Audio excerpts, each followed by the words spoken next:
Questa disciplina si chiama acrobatica aerea, è una disciplina di derivazione circense e oggi ci siamo esibite nel nostro attrezzo principale che è il tessuto aereo. Noi siamo un gruppo di una ventina di ragazze e ci alleniamo alla palestra Teste di Pietra di Vivaro. Che figure abbiamo visto? Hanno un nome queste figure?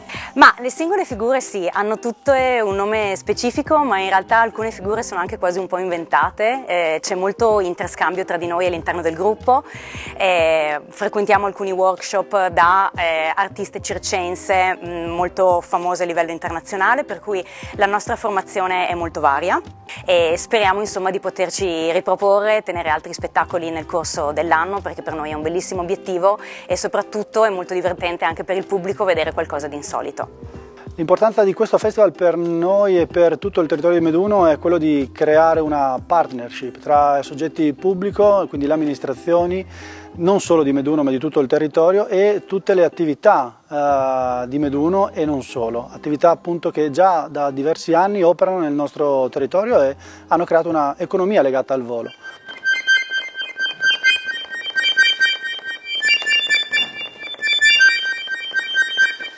Odoravano i fior di Vitalba per via, le ginestre nel greto, aliavano prima dell'alba le rondini nell'uliveto, aliavano mute con volo nero, agile, di pipistrello, e tuttora gemea l'assiolo che già spincionava il fringuello. Tra i pinastri era l'alba che i rivi mirava di scendere giù. Guizzò un raggio, soffiò sugli ulivi. Virb! Disse una rondine e fu giorno, un giorno di pace e lavoro, che l'uomo mieteva il suo grano e per tutto nel cielo sonoro saliva un cantare lontano.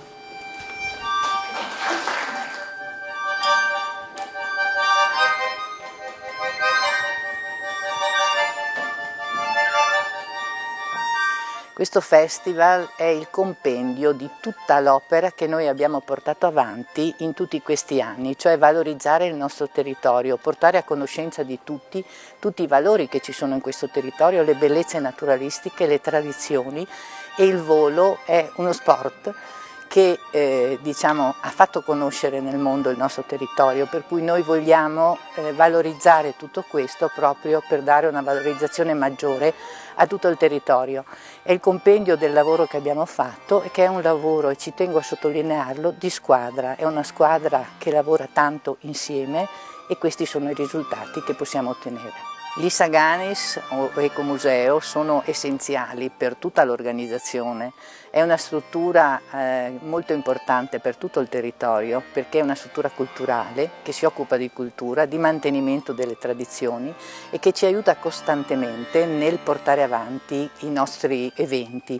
In questa occasione abbiamo come sempre collaborato in pieno e dobbiamo essere riconoscenti all'Ecomuseo per tutto questo.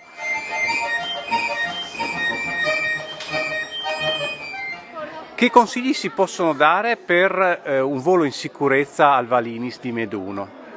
Dare delle informazioni dettagliate delle zone militari a sud di Sequals, perché lì c'è una zona militare dove il controllo del traffico aereo, cioè lo spazio aereo, è dal suolo fino ad una certa quota. Pertanto bisogna consigliare ai piloti di non andare troppo verso sud, altrimenti si vengono a trovare con delle situazioni di pericolo con i velivoli militari.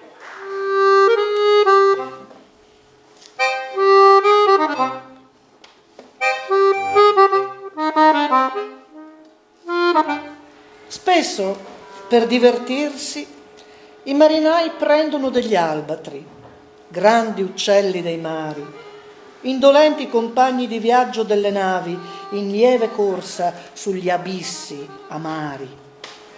L'hanno appena posato sulla tolda e già il re dell'azzurro, maldestro, vergognoso, pietosamente accanto a sé strascina, come fossero remi, le grandi ali bianche.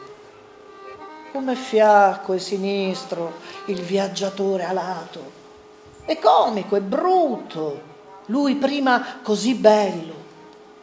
Chi gli mette una pipa sotto il becco, chi imita zoppicando lo storpio che volava. Il poeta è come lui, principe delle nubi che sta con l'uragano e ride degli arcieri, esule qui fra gli scherni, non lo lasciano camminare le sue ali di gigante.